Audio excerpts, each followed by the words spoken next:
সংস্কার হওয়ার আগ পর্যন্ত যদি নির্বাচন দেন, সেই নির্বাচন ব্যর্থ হবে। আবার আপনারা প্রশ্নবিদ্ধ হবেন। আজকে কিছু দল তড়ি ঘড়ি করে নির্বাচন চাচ্ছে। আপনারা কোথায় ছিলেন? 16 বছর পর্যন্ত আপনি কি করেছেন? কোথায় ছিলেন? কি আন্দোলন করেছেন? ঈদ কি আপনাদের এখনো যায় নাই?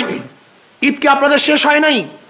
বারবার ঈদের জন্য আপনারা মানুষকে আশ্বস্ত করেছিলেন ঈদের পরেই আপনারা আন্দোলন করবেন, সংগ্রাম করবেন। বহুত ঈদ চলে গেছে, কিন্তু আমরা আন্দোলন দেখি নেই, সংগ্রাম দেখি নেই।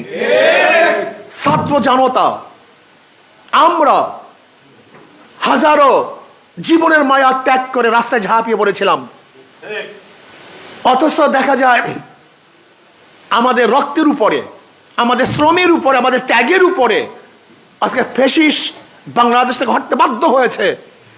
অথচ দেখেছে নব্য ফ্যাসিস্টরা আবার দেশকে দখল করেছে।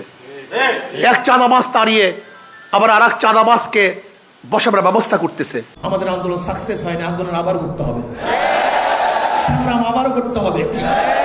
রাস্তা ছাড়া যাবে না, রাজপথ ছাড়া যাবে না, রাজপথে থাকতে হবে। এই